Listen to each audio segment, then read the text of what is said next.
3 prefeitos morreram e um foi preso por corrupção antes da posse em todo o país. FBI diz que suspeito de Nova Orleans agiu sozinho e descarta a ligação com explosões em hotel do presidente eleito Donald Trump. Chegam ao Brasil as caixas pretas do avião fabricado pela Embraer, que caiu no Cazaquistão. Novo presidente do Banco Central começa a trabalhar com a missão de fazer novas tentativas para segurar os preços da economia. Cliente já pode trocar de plano de saúde se não ficar satisfeito com alterações na rede de hospitais. Turismo bateu recorde no ano passado, com mais de 6,5 milhões de estrangeiros visitando o país. Vacinação é a grande inimiga do câncer de colo de útero, que todo ano mata 6 mil mulheres no Brasil. E os donos de cães e gatos precisam tomar alguns cuidados antes de levar os bichinhos a um pet shop. A partir de agora, no Jornal das 22.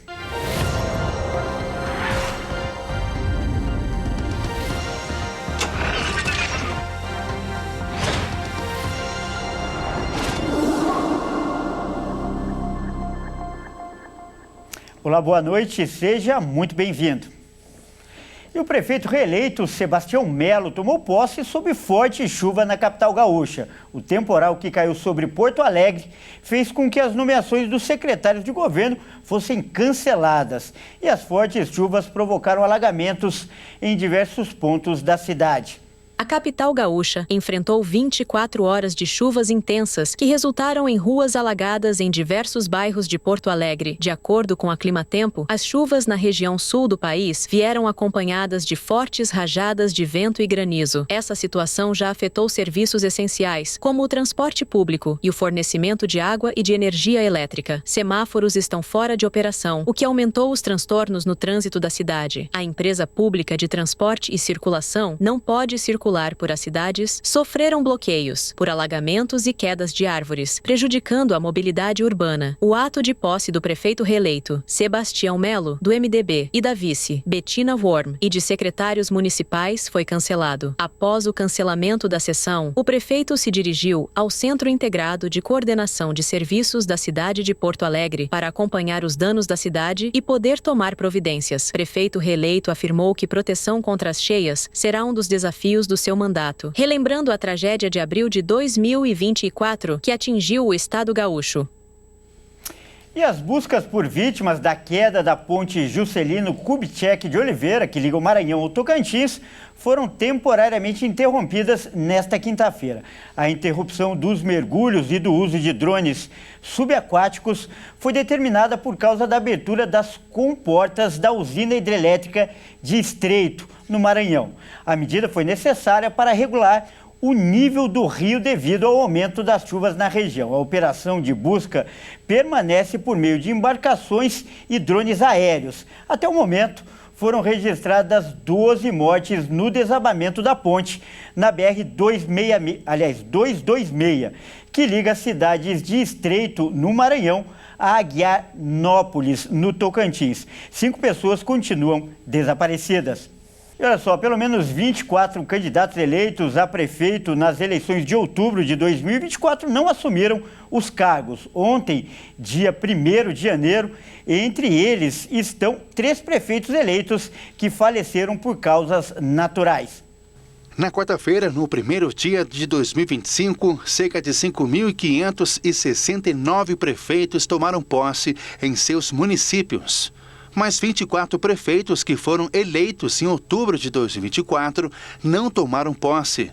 Dos 24 prefeitos, 3 morreram após as eleições. 2 deles do Rio Grande do Sul, das cidades Arroio dos Ratos e Augusta Pestana, e o outro do município de Cabreúva, no interior de São Paulo. No lugar deles foram empossados os vice-prefeitos no dia de ontem. No Ceará, no município de Santa Quitéria, o prefeito José Braga Barroso, do Partido Socialista Brasileiro, foi preso momentos antes da cerimônia de posse.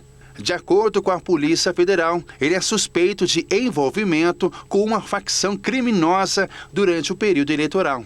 A investigação da Polícia Federal revelou práticas ilícitas, como coação eleitoral, compra de votos e intimidação violenta contra eleitores e candidatos adversários, comprometendo a integridade do pleito durante a campanha eleitoral. Ainda de acordo com o Tribunal Superior Eleitoral, se a invalidação da candidatura for confirmada em definitivo pela Justiça Eleitoral, assumirá as prefeituras dos prefeitos Barrado, o segundo colocado nas urnas. Porém, no caso de o eleito Barrado ter conquistado mais de 50% dos votos, poderão ser realizadas novas eleições nesses municípios. Os candidatos eleitos estão sob judície, que significa que ainda há dúvida sobre o preenchimento ou não preenchimento dos requisitos eleitorais dos candidatos. A situação pode acontecer por diversos motivos. Dentre eles estão ações judiciais que questionam a legitimidade da candidatura, irregularidades na prestação de contas ou pendências relacionadas a processos eleitorais anteriores. Olha, e o cantor sertanejo Gustavo Lima disse hoje que pretende ser candidato à presidência da República no ano que vem. Em entrevista ao portal Metrópolis, ele afirmou que seu principal objetivo é oferecer alternativa aos eleitores. Embora seja um eleitor de Jair Bolsonaro, Gustavo Lima disse que vai evitar a briga entre a direita e a esquerda. Para Gustavo Lima, é hora de acabar com isso. Mas para começar essa caminhada, Gustavo Lima ainda precisa se filiar a um partido político. E olha, mudando de assunto, o FBI informou hoje que o homem que explodiu um carro na frente do prédio do presidente eleito dos Estados Unidos, Donald Trump, era soldado do exército americano. E o caso não teve relação com o atropelamento que provocou a morte de 15 pessoas. Morador do Colorado, estado vizinho. O homem de 37 anos morreu depois que fogos de artifício e botijões de gás na mala do carro explodiram, ferindo outras 7 pessoas.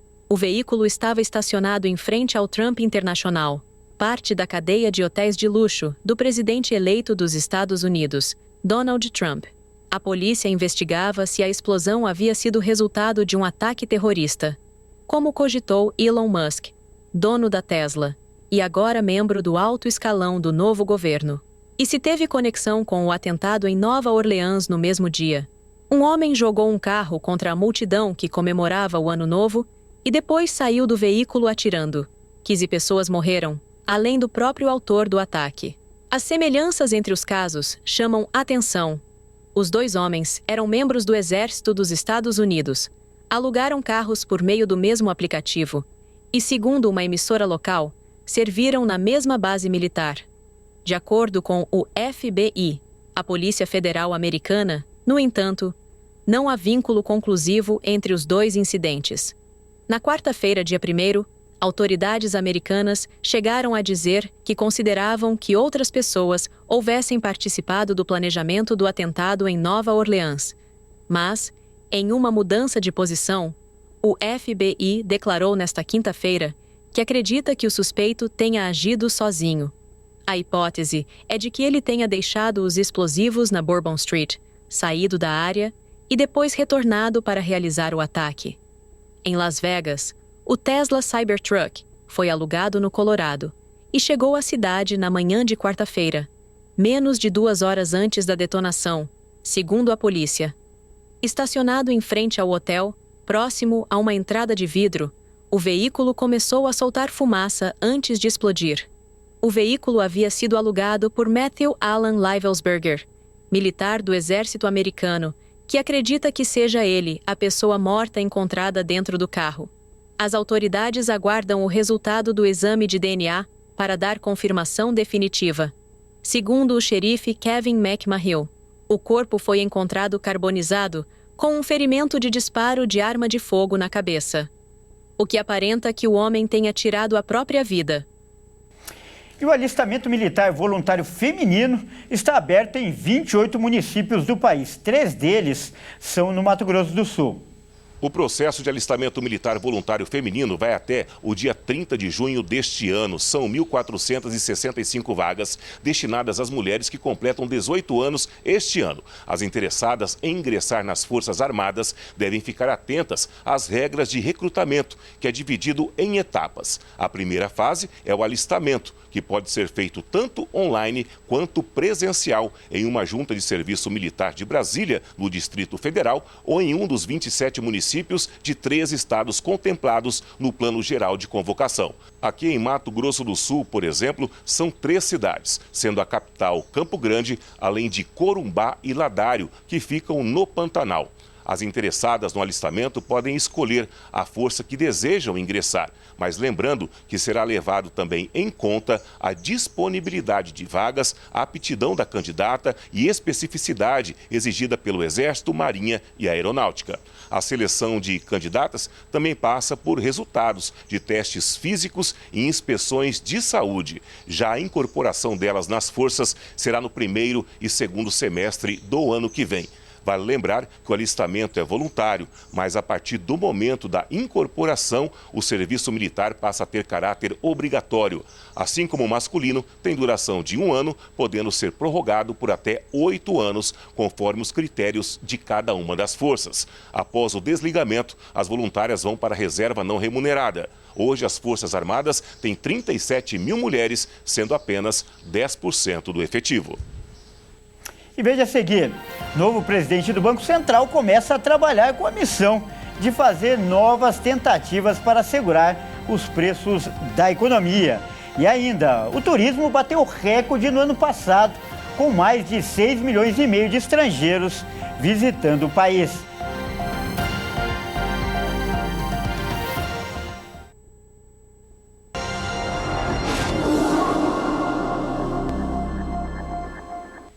E hoje foi o primeiro dia de trabalho do novo presidente do Banco Central. Gustavo Galípolo terá a missão, como todos os outros antecessores, de ajustar a taxa de juros para segurar a inflação. O problema é que a tática não vem dando certo. O governo federal oficializou os novos diretores do Banco Central, incluindo o economista Gabriel Galípolo, que assume a presidência da instituição. A nomeação foi oficializada com a publicação do decreto no Diário Oficial da União. Gabriel Galípolo, atual diretor de política monetária do Banco Central, vai ser o presidente mais jovem da instituição no século, com 42 anos. Formado em Ciências Econômicas e mestre em Economia Política pela PUC de São Paulo, Galípolo já foi presidente do Banco Fator e secretário executivo do Ministério da Fazenda durante a gestão de Fernando Haddad. Ele assume o comando do Banco Central em um cenário de desafios para a política monetária. O país enfrenta inflação acima do teto da meta, incertezas quanto à sustentabilidade da dívida pública e pressões do mercado financeiro. A dívida bruta, atualmente em mais de 77% do PIB, preocupa analistas, especialmente quando comparada a períodos anteriores. A política monetária tem sido marcada por altas consecutivas da taxa Selic, que pode chegar a 14,25% ao ano em março de 2025. Os economistas apontam o risco da dominância fiscal, que significa a situação em que o aumento da taxa de juros não consegue mais controlar a inflação. Galípolo mantém proximidades com o presidente Luiz Inácio Lula da Silva desde 2021, quando participou de debates sobre a PEC da transição e defendeu propostas de controle fiscal com crescimento econômico sustentável. Sua indicação reflete a tentativa do governo de alinhar o Banco Central às políticas econômicas do Executivo, enquanto preserva a autonomia da instituição. Em novembro, a equipe econômica do governo apresentou um pacote de medidas para conter gastos públicos sancionado pelo presidente Lula. No entanto, o mercado financeiro avalia as propostas como insuficientes para estabilizar a trajetória da dívida pública. A inflação, o déficit primário de mais de 192 bilhões de reais e um déficit nominal superior a R$1 trilhão indicam a necessidade de articulação entre o Banco Central e o governo federal para buscar equilíbrio fiscal e estabilidade econômica nos próximos anos. Mesmo com tantos ajustes para fazer, um governo sempre tem alguém puxando a corda do outro lado. Os servidores públicos servem de exemplo. Isso porque saiu hoje no Diário Oficial o índice de 27% que deverá corrigir o salário do funcionalismo. A previsão é que o acerto seja em 2 etapas. uma esse mês e outra em abril do ano que vem. O novo presidente do Banco Central, Gabriel Galípolo, está nesta lista. Só que antes de começar a pagar, é preciso que o governo aprove o orçamento, o que significa novas negociações. Já para quem depende do transporte público, não vai ter conversa. Pelo menos 7 capitais brasileiras aumentaram a passagem de ônibus, entre elas o Rio de Janeiro. Após tomar posse na Câmara dos Vereadores, o prefeito reeleito Eduardo Paes informou que a tarifa de ônibus do município do Rio de Janeiro terá um aumento de 40 centavos neste início do ano, passando para o valor de R$ 4,70.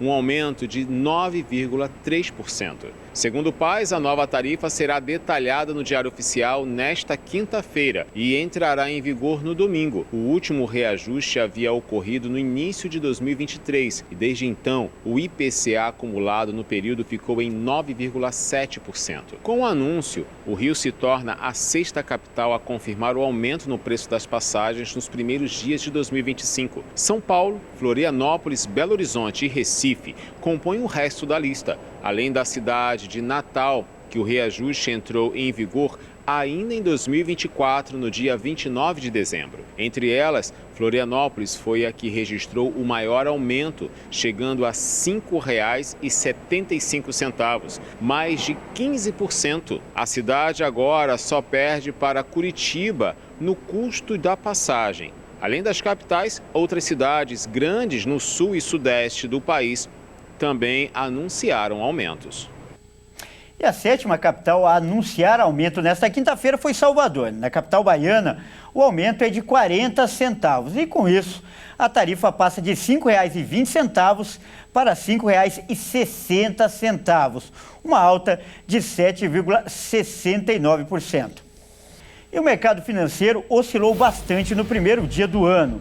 As altas e quedas foram provocadas pela indecisão que paira no ar sobre o que vai acontecer quando Donald Trump tomar posse na presidência dos Estados Unidos, além das contas do governo brasileiro, que ainda não convenceram o mercado de que o pacote de corte de gastos é suficiente para o ajuste necessário. Com isso, o dólar fechou o dia em queda de 0,28%, cotado em R$ 6,16 para a venda. E a Bolsa de Valores, por sua vez, com uma leve baixa aos 120.125 pontos. E olha só, durante o período de férias, a região do extremo sul da Bahia recebe muitos visitantes. O mercado municipal da cidade de Teixeira de Freitas registra o maior crescimento nas vendas. Os lojistas do local têm a expectativa de faturamento muito maior do que no ano passado. A variedade de produtos no Mercadão Municipal de Teixeira de Freitas atrai pessoas de toda a região. E durante esse período de férias de verão, muitos turistas aproveitam a época de visitar os parentes e descansam para garantir o que há de melhor. A farinha, muito procurada, é uma tradição. Nós temos a farinha, que é uma das melhores farinhas da região. O requeijão da nossa região é muito bom, entendeu? A manteiga também é muito boa. Aí depois o beiju, a goma. Então são coisas assim que a região oferece para os turistas, para quem chega para comprar aqui na nossa região. Geralmente vem gente de quais cidades, assim, mais ou menos? Olha, eu costumo vender aqui praticamente de todas as regiões. Aqui nós temos de São Paulo, do Rio, do Espírito Santo, de Minas. São pessoas assim que procuram muito a nossa região, porque o mercado aqui ele oferece muita coisa e é muito falado lá fora. A empresária Luciana, que veio de São Paulo visitar a sogra em Tabatã, aproveitou a oportunidade para comprar no Mercadão Municipal. Encantada pelas variedades. Queijo, farinha, tudo o pessoal gosta. Não tem nada que eles não gostam. Depois fica com saudade, querendo mais. Todo ano vocês vêm ou procura assim? Já está uns 5 ou 6 anos que eu venho aqui nesse Mercadão. Sempre em dezembro eu estou aqui. Aproveita para ver a sogra e vem comprar também. Aproveita para ver a sogra e comer também. Queijos e requeijões são os produtos mais procurados da banca de seu Adilson. Clientes de São Paulo, Rio de Janeiro e Espírito Santo buscam pelo sabor diferenciado. Tem o queijo, que é o que eles mais procuram, requeijão, manteiga da roça, beiju, tem também o beiju da palha, tem o beiju de coco e farinha, né, que é o importante que eles gostam de levar, porque para lá, neles lá não tem. E são variedade de coisas que eles consumem. Os queijos mais que eles procuram são o frescal. É o queijo borrachinha, né, o queijo mussarela, queijo de bolinha que eles gostam de assar e também o queijo Minas, que é o queijo cru. São muito importantes na mesa dos turistas. Isso é importante demais, que é o que eles mais vêm procurar. Biscoitos, feijão e manteiga de garrafa também estão entre os produtos mais vendidos. Quem passa pelo Mercadão leva um pouco de cada. Dona Ana destaca as opções de grande procura. Quais os biscoitos mais vendidos? Biscoito de goma, né? Goma. Um biscoito de manteiga, um biscoito de banha, que é muito bom.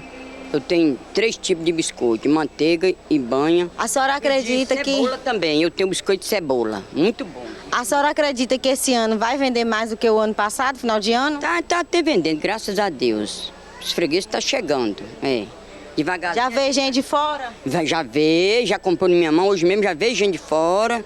Eu já vendi farinha amarela, farinha branca. Ontem, sábado, eu vendi manteiga, manteiga muito boa, Biscoito também eu já vendi, graças a Deus, é só vitória, né? Desde 2002, Missilene mora no Espírito Santo, mas sempre que visita sua cidade natal, aproveita para comprar no Mercadão Municipal. Eu sempre venho buscar farinha, né? Não deixo de buscar o queijo, o requeijão daqui e temperos. Os temperos são muito procurados neste período do ano. As festividades de final de ano aumentam as vendas, já que muitos pratos dependem destes ingredientes. Gente que tem família aqui em Teixeira, vem pegar tempero que o familiar apresenta para ele vai lá e vem conhecer e gosta e leva. A gente acostuma, sempre vem todo ano, vem 2 vezes no ano só para comprar tempero também, além de visitar a família, né? Então a procura é bem maior. Tem muitos temperos que são os mais vendidos, né? Quais são? O pessoal conhece muito tempero baiano, né? Que aí ele vem procurar aqui o tempero baiano, só que ele chega aqui e encontrou uma variedade de tempero. Então ele chega e leva bastante tempero para experimentar mesmo, né? Dona Maria Luísa, que mora no Aracruz, no Espírito Santo, sempre visita o Mercadão Municipal quando está na Bahia, buscando os famosos temperos e outras opções. Farinha, temperos, planta, né, que eu gosto muito. Aí tem várias coisas que a gente gosta de estar comprando. Mas não pode deixar de passar aqui no Mercadão Municipal? Com certeza, não pode. É o primeiro ponto que a gente para. E o Brasil recebeu mais de 6,5 milhões de turistas no ano passado. As belezas naturais do nosso país atraíram negócios que bateram recorde, sem contar a geração de 8 milhões de empregos. O Brasil alcançou um marco histórico em 2024, recebendo 6.621.795 turistas estrangeiros ao longo do ano, de acordo com o Ministério do Turismo. Esse é o maior número já registrado em um único ano desde o início da série histórica, em 1970, e supera a meta estabelecida pelo Plano Nacional de Turismo, que previa a entrada de 6,4 milhões de visitantes internacionais. O resultado representa um crescimento de 12% em relação a 2023 e também ultrapassa o recorde anterior de 2016, ano dos Jogos Olímpicos no Rio de Janeiro. Segundo o governo federal, esses números refletem a recuperação e o crescimento do setor após os impactos da pandemia, que limitou o fluxo internacional de turistas devido às restrições de fronteiras. A expectativa agora é ampliar ainda mais esse cenário. O Programa de Aceleração do Turismo Internacional projeta alcançar a marca de 8 milhões de turistas estrangeiros até 2027. Além de destacar a importância do turismo como vetor econômico, o Ministério ressaltou que somente entre janeiro e agosto de 2024, os visitantes injetaram 26 bilhões de reais na economia brasileira, o maior valor em quase 3 décadas. O setor também gerou mais de 8 milhões de empregos, representando 8% do total de postos de trabalho no país. Para os especialistas, o resultado consolida o Brasil como um destino em alta no cenário global, impulsionado por suas belezas naturais, eventos culturais e infraestrutura turística em constante melhoria.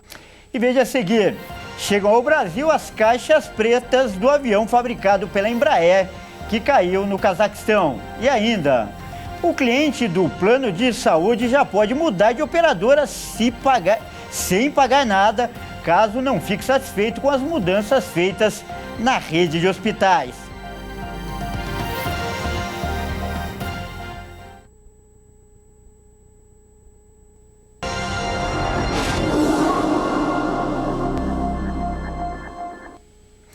Três pessoas morreram em ataques de abelhas no Mato Grosso do Sul no último mês. Foram 4 ocorrências em menos de 30 dias, provocadas pelas altas temperaturas do verão. No dia 1º de dezembro, um menino de 6 anos foi ferroado mais de 1000 vezes em Sidrolândia. A criança teve de ser entubada, mas sobreviveu. No dia 3 de dezembro, em Nova Andradina, Rafael Casemiro, de 38 anos, fugia de uma abordagem da Polícia Rodoviária Federal. Ele abandonou o carro e entrou numa região de mata fechada. Foi atacado por abelhas e morreu no local. Um policial também sofreu cerca de 70 picadas. Logo no início da busca dentro da mata, foi possível identificar diversas caixas de abelha. Algum cidadão tem essa cultura de apicultura dentro daquela mata, e as abelhas começaram a nos atacar, eu e a minha equipe. Eu ainda consegui adentrar um pouco mais na mata para verbalizar com o traficante, eu consegui visualizá-lo e falar com ele, né? Eu disse, vamos sair daqui, as abelhas estão nos atacando. E ele se recusou, ele disse que preferia ficar ali e tentar a sorte, porque ele não queria ser preso. Nesse momento, muitas abelhas vieram e me atacaram. No dia 21 de dezembro, em Camapuã, Ednei Cláudio de Oliveira, de 48 anos, trabalhava na fazenda com um trator quando foi surpreendido por um enxame. Ele chegou a ser socorrido, mas morreu. E no dia 26 de dezembro, também em Camapuã, Ricardo Arantes Júnior foi atacado por um enxame na propriedade rural em que trabalhava. Ricardo também dirigia um trator no momento do ataque. O que existe de comum em todos esses casos é a época em que eles aconteceram. Final da primavera, começo do verão. Um período em que as colmeias ficam superpopulosas. Nessa época a gente acabou de passar a primavera, né? Muita flor, muito alimento para as colônias, então isso estimula a ovoposição da rainha. Então a rainha bota mais ovos, aumenta a quantidade de abelhas na colmeia, então isso propicia um enxameamento. Os bombeiros orientam como evitar o ataque de abelhas. Que a pessoa não se aproxime desses animais, tá? Que acione o Corpo de Bombeiros. O Corpo de Bombeiros está preparado e pronto para atender essas ocorrências e lidar com esses animais, né? Realizar ali o extermínio e o salvamento dessas pessoas que estiverem em risco, né? Então, para que a pessoa não se aproxime e evite esse contato, para que realmente possa evitar esse dano, principalmente da reação alérgica com relação aos animais. Quem é alérgico à picada de inseto deve tomar ainda mais cuidado. Quando a pessoa está na zona rural, fazendo um trabalho, né, na agricultura, na pecuária, é interessante ela levar um antialérgico e se ela estiver no trator, né, fazendo uma roçada, fazendo algum trabalho na agricultura, ela levar também um equipamento de proteção individual, que é o EPI, que é o macacão. Né? Principalmente em tratores que não tem cabine. Mesmo a pessoa não alérgica, numa época dessa que os enxames estão muito populosos, a pessoa pode vir a ter uma alergia muito forte e não conseguir chegar ao hospital. Segundo a zootecnista especialista em abelhas, o ataque acontece como uma autodefesa. As abelhas africanizadas, que a gente tem em maior quantidade aqui no Mato Grosso do Sul, elas têm um instinto de defesa muito aprimorado. Então, quando a primeira abelha pica a pessoa já mata ela, aquele feromônio que ela exala chama as outras abelhas, que são abelhas soldados, né, que vêm em defesa da colmeia. E caso aconteça um ataque de abelhas, o que fazer? Que vá até a unidade de saúde, procure o atendimento médico, né? E se não conseguir, que acione o Corpo de Bombeiros Militar ou o SAMU para que a gente possa prestar o socorro a essa pessoa e conduzir ela para a unidade de saúde. E 7 pessoas da mesma família tiveram sintomas de um suposto envenenamento após comerem um peixe doado em Parnaúba, no Piauí. Já foram confirmadas a morte de um bebê de apenas 1 ano e de um adolescente de 17 anos, que não resistiu e faleceu a caminho do hospital. 2 pessoas receberam alta, as outras continuam internadas em estado grave. O alimento estava em uma cesta básica distribuída por um casal que costuma fazer o trabalho voluntário. Eles se apresentaram espontaneamente à polícia para prestar depoimento. E olha só, as caixas pretas do avião da Embraer que caiu no Cazaquistão na última semana chegaram ao Brasil nesta quinta-feira e vão ser analisadas por investigadores estrangeiros e também por técnicos da Força Aérea Brasileira. A aeronave decolou no dia 25 de dezembro no Azerbaijão e caiu ao tentar fazer um pouso forçado já no Cazaquistão. Ao todo, 38 pessoas morreram e outras 29 ficaram feridas. Os dados serão extraídos por investigadores estrangeiros que já estão aqui no país para acompanhar os trabalhos. O laboratório do CENIPA, que é o Centro de Investigação e Prevenção de Acidentes Aeronáuticos da FAB, é referência mundial e será usado por eles. Mas os técnicos do CENIPA também vão atuar nesse trabalho. Depois disso, os dados extraídos serão entregues à Autoridade de Investigação de Acidentes Aeronáuticos do Cazaquistão. E olha só, a Amazônia Legal sofreu em 2024 o maior número de incêndios em 17 anos. Segundo dados do governo divulgados nesta quarta-feira, ontem, o bioma sofreu ainda com uma prolongada seca que durou vários meses no ano passado.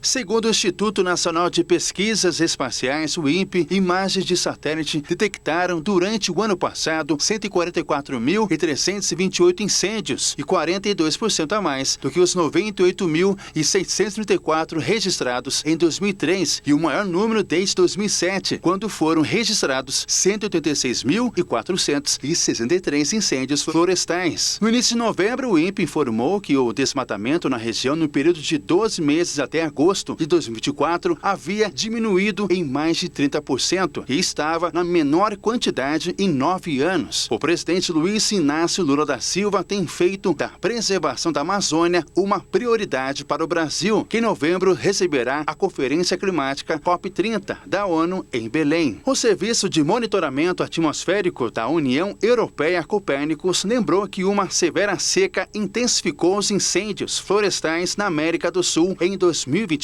Espessas colunas de fumaça cobriram as principais cidades brasileiras, incluindo Brasília, Rio de Janeiro e São Paulo, com uma poluição asfixiante que persistiu por várias semanas. A seca tem afetado a região amazônica desde meados de 2023, impulsionada pelas mudanças climáticas causadas pelo homem e pelo fenômeno de aquecimento do El Niño. Esta soma de fatores ajudou a criar condições para a onda de incêndios, mas os especialistas afirmam que a maioria dos focos foi deliberadamente provocada para limpar a terra de um modo a utilizá-la à agricultura. Os cientistas alertam que o desmatamento contínuo colocará a Amazônia em uma trajetória em que ela emitirá mais carbono do que absorve, acelerando ainda mais as mudanças climáticas. E os clientes de planos de saúde ganharam a opção de trocar de operadora, isso se não gostarem de alterações feitas no serviço, como por exemplo, a exclusão de um hospital da lista de atendimento. E detalhe, sem precisar cumprir carência. Entraram em vigor as novas regras estabelecidas pela Agência Nacional de Saúde Suplementar para planos de saúde em todo o Brasil. A resolução publicada em 2023 tem o objetivo de garantir maior transparência, segurança e direitos aos beneficiários. Os usuários de planos de saúde que tiveram um hospital ou serviço de urgência e emergência descredenciado pela operadora vão poder mudar de plano sem necessidade de cumprir o prazo de permanência mínimo, que atualmente varia de 1 a 3 anos. Além disso, a nova norma elimina a exigência de compatibilidade por faixa de preço entre os planos original e o escolhido. Os beneficiários vão ter até 180 dias após o descredenciamento do hospital ou serviço para solicitar a portabilidade, caso optem por alterar a rede credenciada. As operadoras de planos de saúde agora devem seguir critérios mais rigorosos ao excluir ou substituir hospitais da rede credenciada. Em casos de substituição, o novo hospital deve possuir a mesma qualificação ou uma qualificação superior ao prestador anterior, especialmente quando este contava com a certificação de qualidade e segurança. Se o hospital a ser descredenciado representar até 80% das internações da região nos últimos 12 meses, a exclusão vai ser permitida apenas com a substituição por outro hospital equivalente. Além disso, a substituição deve garantir que todos os serviços utilizados no hospital anterior continuem disponíveis no substituto. Outro ponto importante é a localização. O hospital substituto deve estar no mesmo município do hospital excluído, exceto quando não houver prestador disponível. Nessa situação, vai ser possível indicar um hospital em outro município próximo. As operadoras estão obrigadas a comunicar individualmente os beneficiários sobre qualquer alteração na rede hospitalar, como exclusões ou substituições de hospitais e serviços de urgência e emergência. Para contratos coletivos, a comunicação vai só poder ser feita por meio do responsável jurídico da contratação, desde que a operadora comprove o aviso individualizado a cada titular ou responsável legal. Além disso, as operadoras devem manter atualizadas as informações sobre as redes assistenciais hospitalares em seus portais corporativos e centrais de atendimento. Essas atualizações devem ser disponibilizadas com pelo menos 30 dias de antecedência ao fim da prestação do serviço e permanecer acessíveis por até 180 dias. Há situações em que os prazos de comunicação não se aplicam, como os casos de fechamento do hospital, suspensão temporária de serviços ou rescisão de contrato por fraude ou descumprimento de normas sanitárias e fiscais. E os robôs estão ficando cada vez mais eficientes e precisos, para fazer uma cirurgia. Alguns, inclusive, já conseguem até pegar uma agulha, olha só, que cai no chão. E assim eles estão se tornando parceiros muito eficientes dos humanos na hora de realizar um procedimento.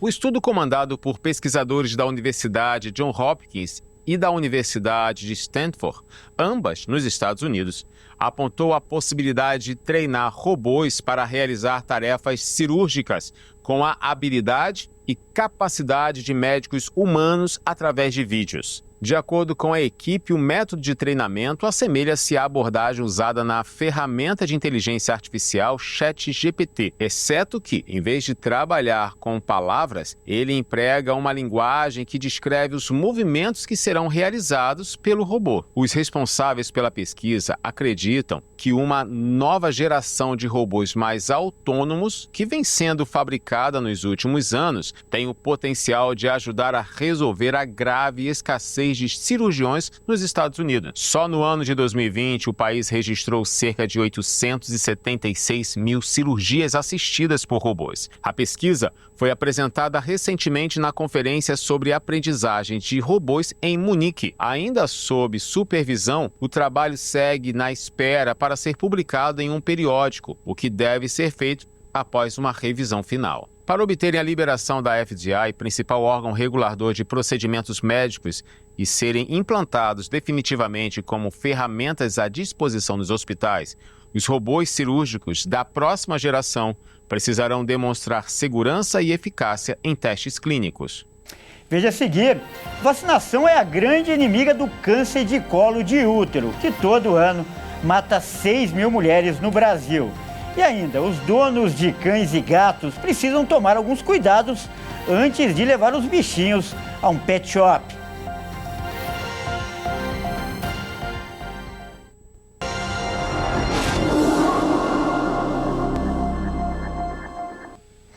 O câncer de colo de útero ainda é um dos maiores desafios para a saúde pública no país. A estimativa do Instituto Nacional de Câncer, o INCA, é de que mais de 17 mil novos casos sejam registrados por ano, com mais de 6 mil mortes. E janeiro é um mês dedicado à conscientização sobre a doença. O HPV infecta tanto homens quanto mulheres e, na maioria das vezes, não apresenta sintomas. Em alguns casos, a infecção pode evoluir para lesões precursoras ou câncer, em especial o câncer do colo do útero, mas pode estar ligado a outros tipos de tumores. A vacinação contra o HPV, introduzida no Brasil em 2014, protege contra os subtipos mais perigosos do vírus, que causam cerca de 70% dos casos de câncer do colo do útero. A imunização em meninas e meninos é crucial para garantir uma maior eficácia. A vacinação contra o HPV tem avançado nos últimos anos. Dados recentes mostram que mais de 98% das meninas e 80% dos meninos de 9 a 14 anos, faixa etária prioritária para a imunização, receberam a vacina. A meta recomendada pela Organização Mundial da Saúde, OMS, para alcançar a proteção coletiva é de 90%. Mas esses dados são heterogêneos, com alguns estados registrando cobertura muito inferior, como o Acre, onde apenas 57% das meninas e 43% dos meninos estão vacinados. Entre os obstáculos de expandir a imunização está a hesitação dos pais em vacinar os filhos por acreditarem que isso poderia incentivar o início precoce da vida sexual dos jovens. São necessárias campanhas de conscientização, treinamento de profissionais de saúde e parcerias com escolas para garantir que a vacina chegue a quem mais precisa. E começou hoje a Copa São Paulo de Futebol Júnior, a Copinha. E no primeiro dia foram disputados 6 jogos. E a tarefa para quem quer ser campeão não será nada fácil, com tantos times do Brasil inteiro de olho na taça, que será decidida apenas no fim do mês.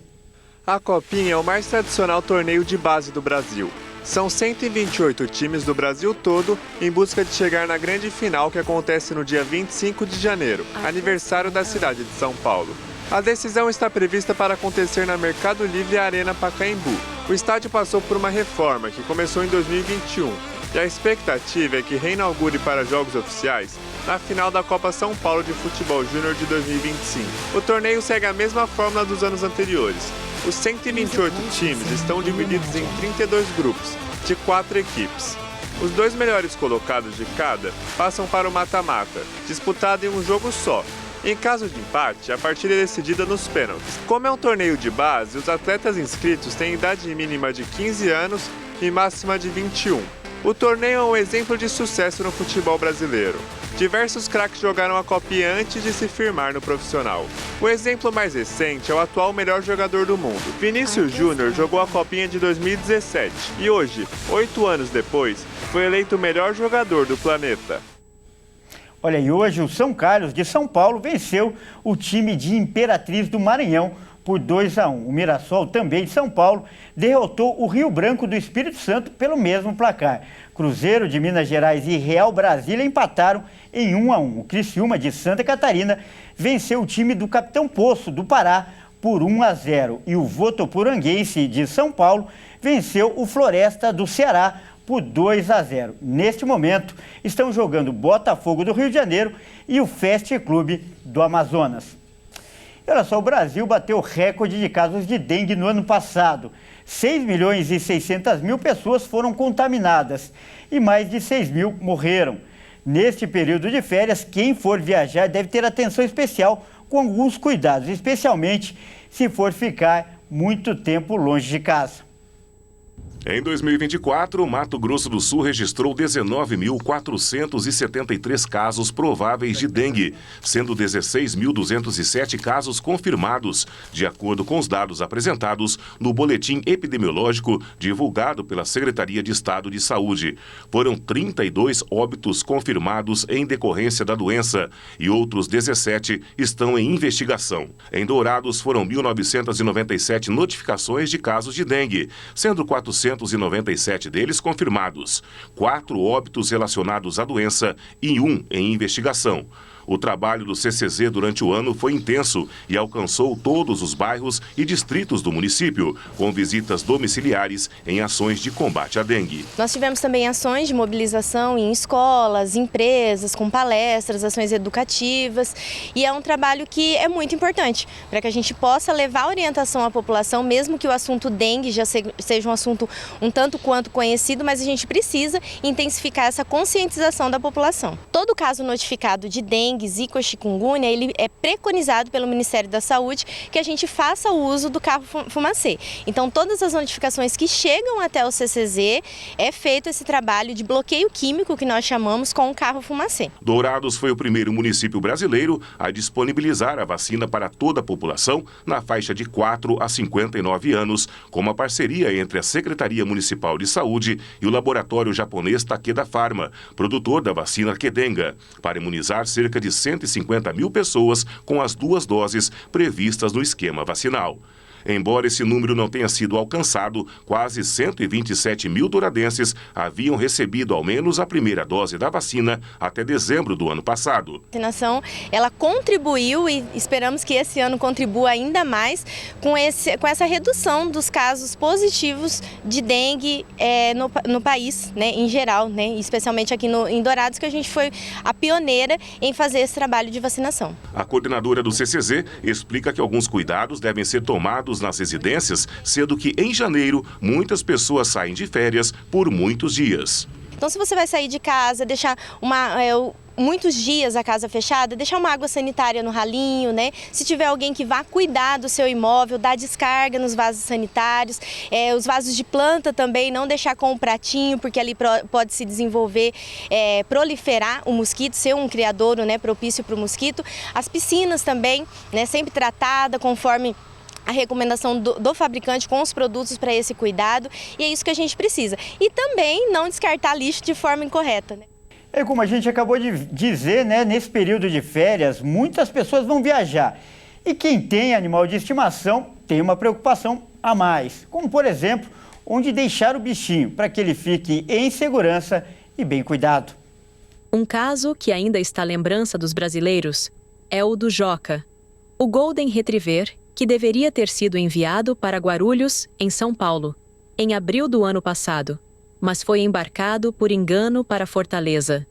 E após 8 horas de viagem, acabou morrendo. Alguns sortudos vão para a casa de um familiar ou de amigos. Outros podem ter uma babá cuidando deles em sua própria casa. Mas a solução comum é colocar seu animal em um internato, hotel ou pensão para pets enquanto estiver fora. Os estabelecimentos de hospedagem podem ser pequenos e sofisticados, ou muito grandes. Alguns abrigam centenas de animais de uma só vez durante o período de dezembro a janeiro. As hospedagens para pets podem ser ambientes especialmente tensos para cães e gatos durante os períodos de pico. Os fatores mais comuns incluem barulho, espaços apertados, contato humano restrito, mudança drástica na rotina e nos padrões de sono. Habitações com alta densidade de animais de estimação também podem aumentar o risco de doenças. Alguns animais não são adequados para ficar em alojamentos. Há os pets que chegam em uma casa de hospedagem e se adaptam em poucos dias, parecendo estar felizes como sempre. Outros podem levar mais tempo e se adaptar mais gradualmente. Porém, alguns ficam mais angustiados quanto mais tempo ficam alojados. Eles podem apresentar comportamentos repetitivos ou latir e miar constantemente. Sinais de casos extremos: não comer nada, ficar muito agressivo, de modo que se torna difícil para a equipe lidar com segurança, lamber ou mastigar partes do corpo, machucar-se, tentar escapar. Embora as instalações desses alojamentos sejam normalmente construídas para manter os animais dentro de ambientes restritos, é incrível o que um animal desesperado ou em pânico pode fazer para fugir, passar por cima ou por baixo de obstáculos. Um estudo estimou que 4% dos gatos não se adaptam a alojamentos porque seus níveis de irritabilidade ao longo de uma estadia de 2 semanas não diminuem. Pense muito bem antes de reservar um hotel para um animal que é propenso à ansiedade, não gosta de ruídos altos ou mudanças no ambiente doméstico, tende a atacar, escalar, arranhar ou morder se ficarem sobrecarregados ou assustados, tem um histórico de tentar fugir quando está em pânico. Aqueles com passagens estreitas ou muitos canis voltados para uma corredor central podem provocar comportamentos defensivos ou de frustração nos cães, como latidos e ataques. Bom, é isso aí. Essa edição fica por aqui. Ótima noite e até amanhã.